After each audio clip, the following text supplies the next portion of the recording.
ગુજરાતની અંદર કોઈ પણ આડની અંદર આવી બે નંબરી પ્રવૃત્તિ કરતા હોય તો એને કાનૂની દંડ મળે, સ્વાભાવિક છે.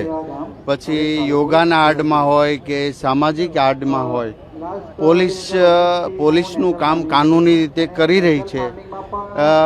આવા રેકેટ પકડવા બદલ પોલીસને હું ખૂબ ખૂબ અભિનંદન આપું છું.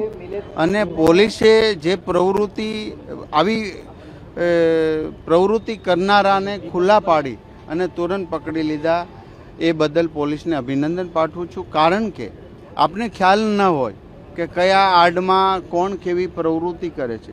આ તો શુદ્ધ કહેવાય ને, શુદ્ધ ભાષામાં શુદ્ધ દેશદ્રોહીની પ્રવૃત્તિ, અશુદ્ધ દેશદ્રોહીની પ્રવૃત્તિ કરે તો એને ચલાવી લેવાય, કોઈ પણ સંજોગોમાં ચલાવી લેવાય નહીં.